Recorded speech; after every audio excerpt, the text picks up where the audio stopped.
Hello, hello, and welcome to this episode of the Ready Yet podcast. And we are going to do something different for you because for the last several weeks, and I'm trying to remember when this started, I've just been inundated with questions from clients, networking, social media, wanting to know more about how we have grown so quickly over the last 2 years. Like, how have we done that? And I've done some talks recently for some entrepreneur groups that I'm involved in about that very topic. So I thought what I'd do is invite Allison, who so many of you know, but the face behind the scenes who makes this all go, and have this conversation about what have we done to now year after year double in revenue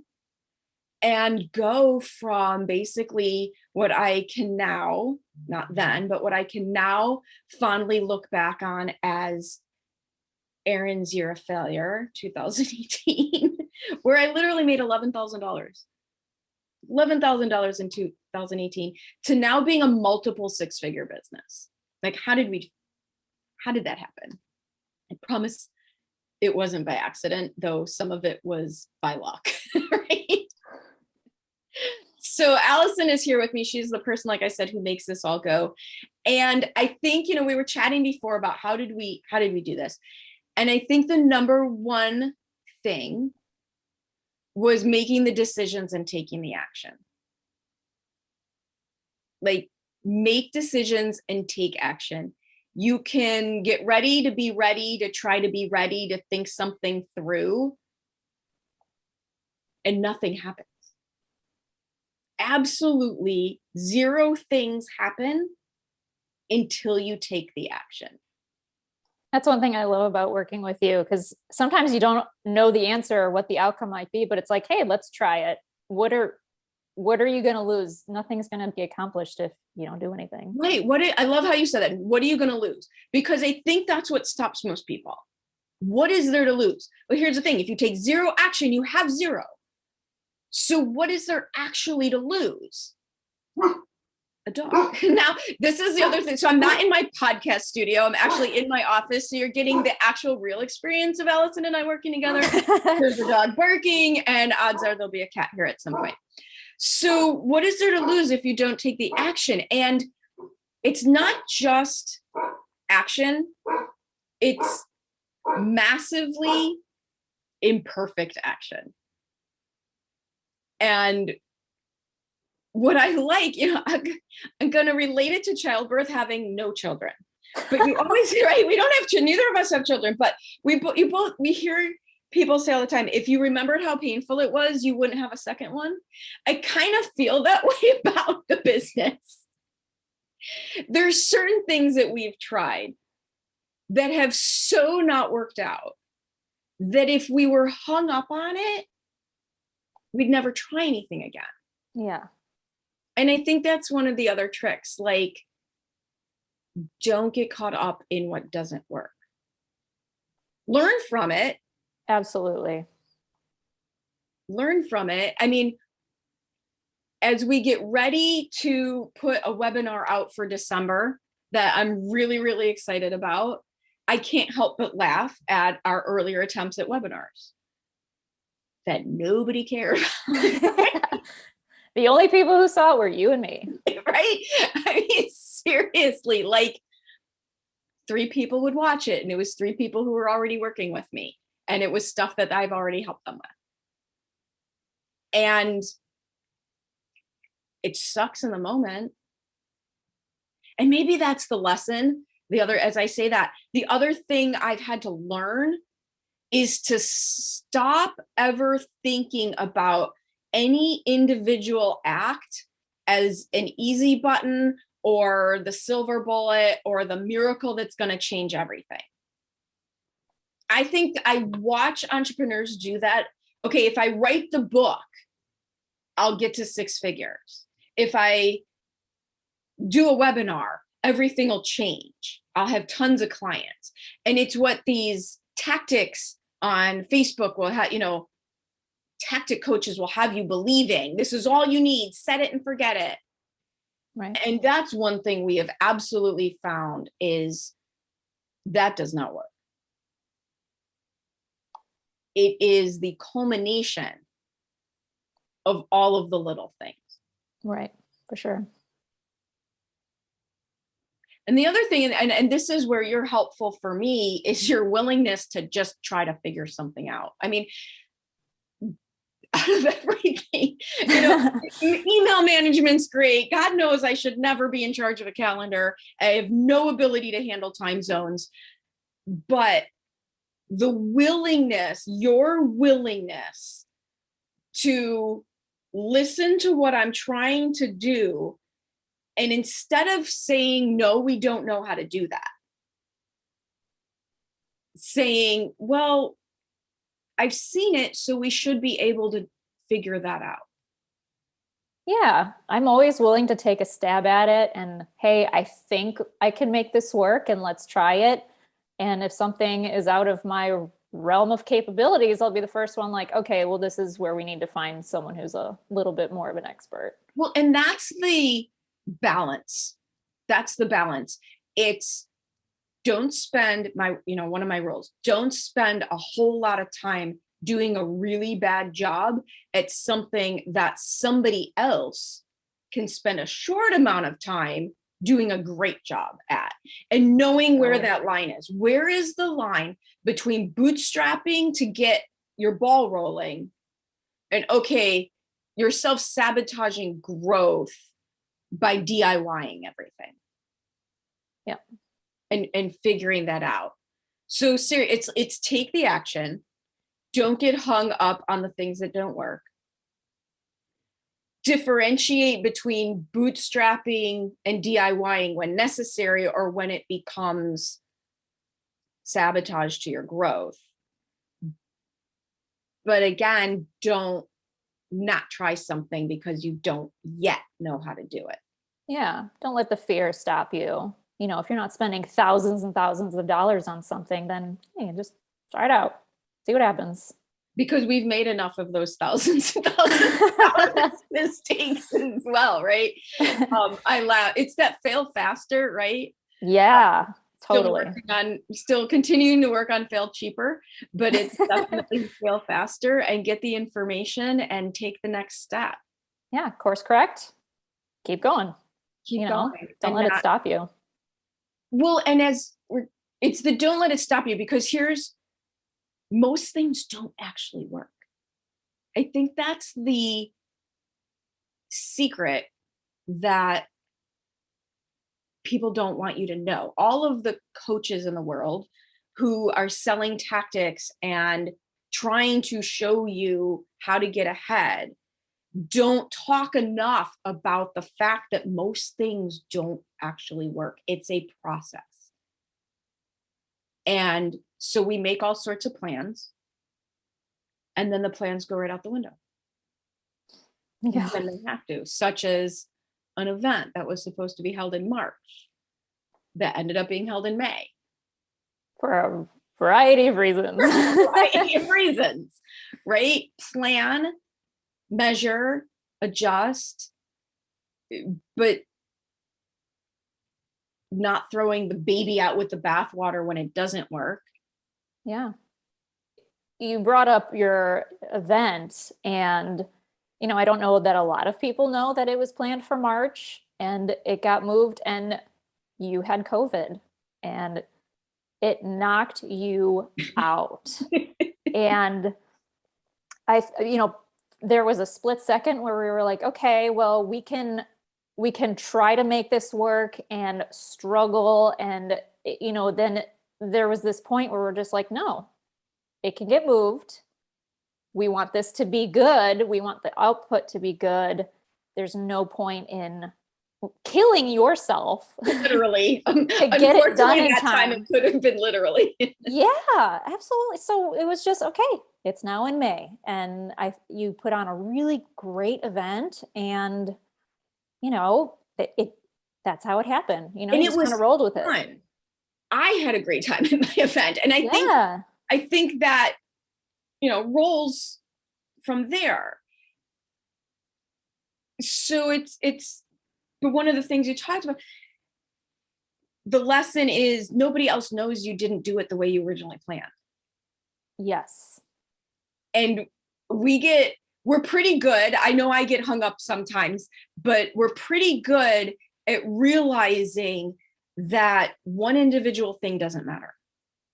Truthfully, the good news, bad news is that nobody's paying attention. Yeah. Bad news is freaking nobody's paying attention, right? So we want people to be paying attention and they're not. But the good news is nobody's paying attention. Nobody is watching you nearly as closely as you're watching you. Yeah. They barely register your faults as a blip. As long as they're not horribly horrible, massive problems that shouldn't happen. So how do you think you've changed? I'm curious because I know I do so much work on who I'm being. I know what my growth has been, but I'm curious from your side of the camera, your side of the country, because we're halfway across the country from each other. How do you think you've changed over the last 2 years from this whole process? I mean, I think I'm better at giving myself grace, when you and I start, and I still have my professional organizing business. I still do that. But when we first started, I was like, okay, little bit Erin, little bit organizing. I'm going to do the two. I love both. And as time went on, I'm doing more for you and less with my organizing business. And at first that was kind of, I don't know, it felt like it was like, oh, my business, I'm ignoring it. I feel bad about it. And now I'm like, no, I'm okay. Like having that side be not as big in my life anymore. I'm okay with it now. And again, it's just, you change and COVID had a bit of an effect on that for a while. COVID did. I mean, I feel like I'm really in shape, but hell, I've thrown my back out twice in like 3 years. Organizing is really active, and I'm more comfortable with just being like surrendering it to a little bit, and I still get new clients coming in, but I'm not working on that as hard. And I'm okay with that now. Well, and one of the things, this goes back to like have a plan, but be open to opportunity. One of the things that I've learned is that we miss so many opportunities because we don't keep our eyes open to them. Yeah. Because they don't show up in the exact way that we planned for them. And so we completely miss it. Yeah. If you think you're supposed to be on this path and you have tunnel vision on that path, when other things come up, you might miss it. And the only way I have found to prevent that is to know and focus on what's the outcome that I want. What's the outcome that I want? Not the how do I think I'm supposed to get there. That's so true. My outcome has always been, after leaving corporate, I want to work around my schedule. I live on a little farm. I have animals and horses. I want to chop down trees when I want to and, fix fences and take care of my animals. And that's what I'm doing. Granted, now I'm doing more work for you and less for my organizing business, but the goal is that I'm living a freer life and doing what I want. Right. And I think I've had the same thing where, and COVID again kind of forced that a little bit, because the route that I had planned was in-person speaking events, and it just shut down overnight. And now those events all look different than they used. Here we are almost 1.5 years, 2 years later, and those events are coming back, but they look different than they used to. And we had to really adopt social media strategies and other formats of interacting with people. And if I was stuck on how I wanted it to happen instead of what I wanted to happen. And the other thing is, like, when you're stuck on the how, you get real tied into making it all about you. This is the how that I want. when truthfully, the more you can make your business about the client that you want to help, the better off you'll be. Yeah. And the faster you'll grow. Yeah, for sure. So I'm just curious, like, what have you, like, your take on we don't really talk about this. We do talk about, the ups and downs, but what have been maybe some of your biggest surprises? Well, with you, you'll get into a really great place and get a ton of new clients. And there's never any like, okay, I can just sit back and relax for a while. There's none of that, which is awesome. It's like, okay, next step, moving forward, growing bigger, scale, like there's never like just a sense of, well, I'm done. This is good enough. I like that you realize there's no sense of good enough, not because you're either growing or you're dying. Yeah. And most people, what messes them up is you get to good enough, right? You get to goal, whether that's $50,000, $100,000, $500,000. When you stop, you're actually retreating. Yeah. Now, part of it for me is that I'm not yet at goal. I'm not yet at the current goal that I have in my head. I'm on an amazing pace towards it, but I'm not there yet. Yeah. And one of the things I've learned, and my mentor has said this to me, and I was already doing it without realizing it, you got to set your next goal before you reach your current goal, or you end up with those blips. Yep. And just like in marketing, because that's what we help clients a lot with their marketing plans, when you start and stop and start and stop, it's so much harder than just keeping that low hum of activity going. And it's the same thing with your goals. If you don't have your next goal, and so you reach, say you want to hit $50,000, I hit $50,000, so I just stop, and now I have to think about what I want to have next. You can lose 3, 6, 8 months of momentum just figuring it out. We see it all the time. And it's not that you have to have it perfect, but what if you were on your way to goal and you were 3/4 of the way there and you set your next goal? So I've actually changed. I don't know if I told you, I actually changed the way I look at my income goals. For the longest time, I was creating an income goal that I expected to be my continual monthly goal. So if I wanted a $10,000 income goal a month, I wanted to have $10,000 consistently. And then it was 25, and I wanted to have that consistently, but I changed it. Instead of waiting until I was getting 25 consistently, I now look at it like, I hit it. What's my next goal? I hit the 25 mark. So what's my next goal? Not I'm getting 25 every month,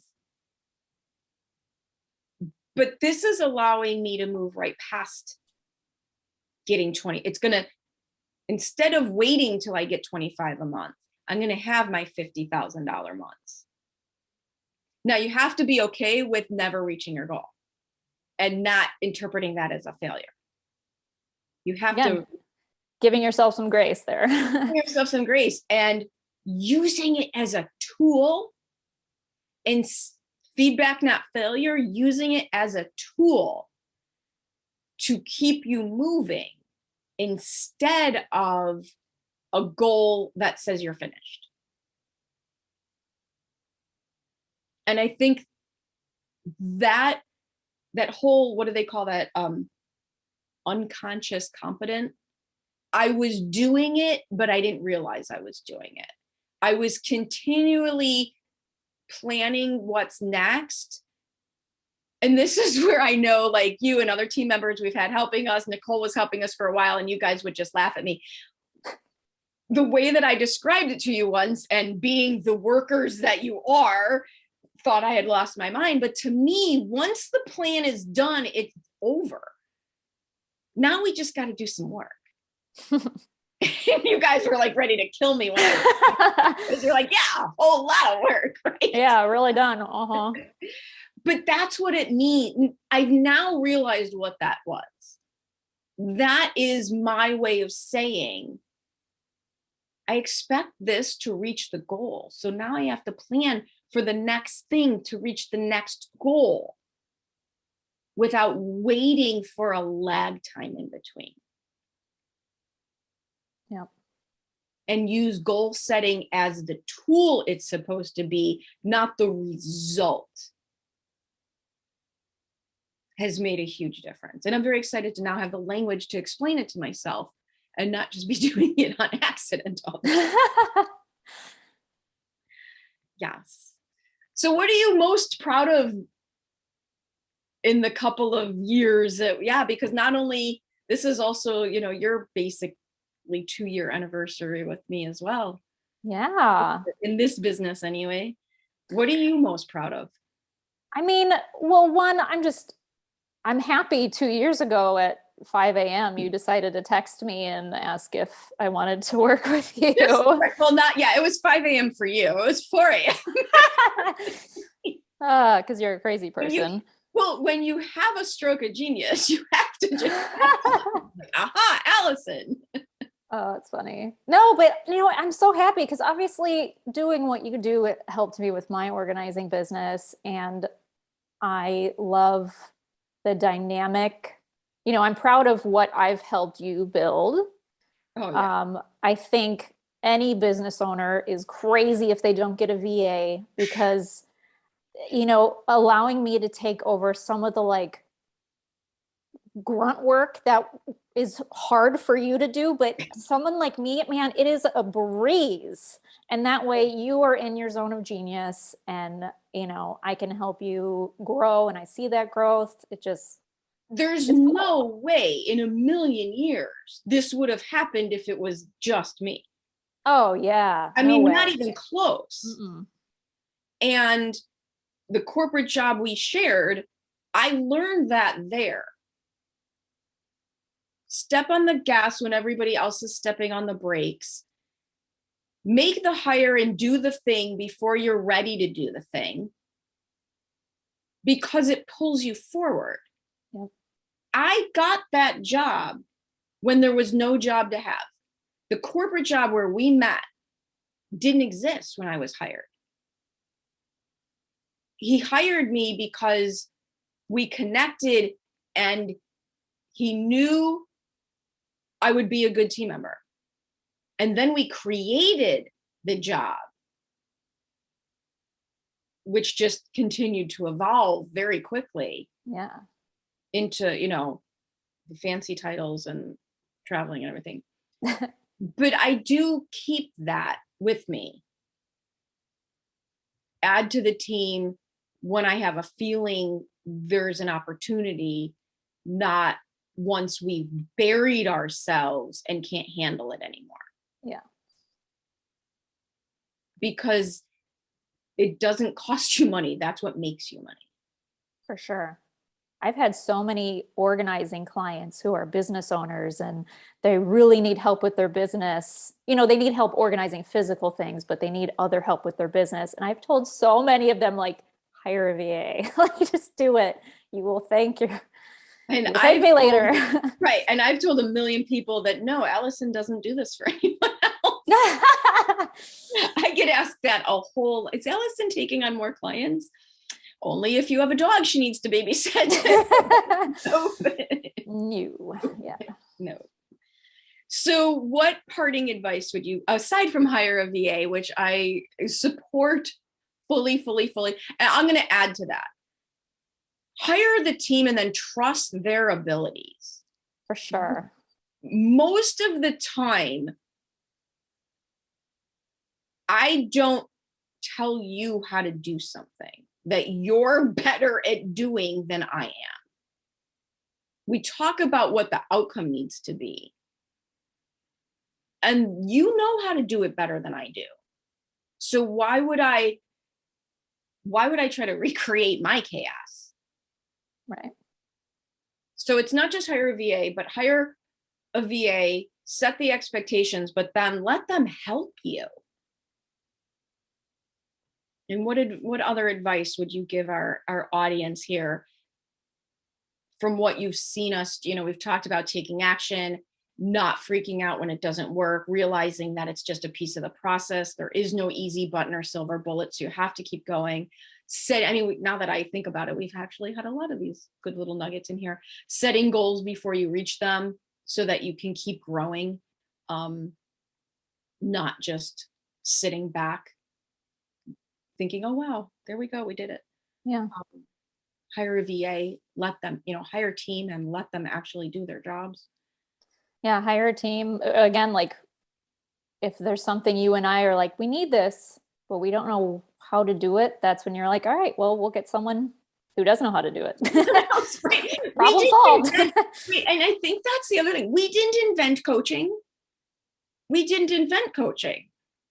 There's other people out there doing really good jobs at it. Yeah. So if there's something that I want to emulate or something that I feel will help us, I'll go ask one of them how they did it. Yeah. And people will tell you.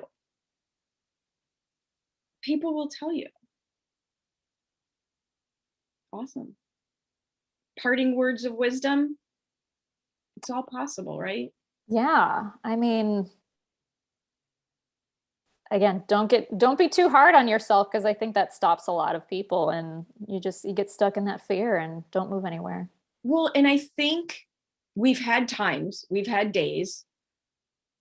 had COVID happen, we've had a team member ghost us in the middle of the biggest promotion of our business. We've had my brilliant idea, yeah, we can do a podcast, right? I mean, we've had who knows how to do a podcast, right? Like, we'll figure it out. No, God for your brother. But I know that when I think of it, when I look back, like 90% of it has been fun. Oh yeah, absolutely. I wouldn't be here if it wasn't, Screw this. I think that was our first podcast together. It's like, if I'm not having fun, what's the point? What's the point? It doesn't have to be miserable. Yeah. It doesn't have to be a struggle. And even now, I'm finding myself have to redefine hard work and redefine letting go of the struggle.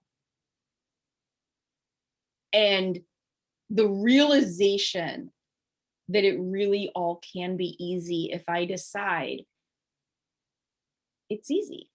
Yeah. Awesome. Well, thank you for sharing some official time with me again. Yeah. Do more of these and answer some folks' questions about how it is we do what we do, because more and more and it's one of my goals for my business is serve as an example, right? Run my business as an example, not just telling people what to do, but living, walking the talk, as it were. And I'll put a link in the description, in the show notes, for anyone, if you want to leave a question for Erin or a future topic you'd love to see on the podcast. I'll put that in there, and yeah, let us know. Awesome. Well, thank you. Thank you.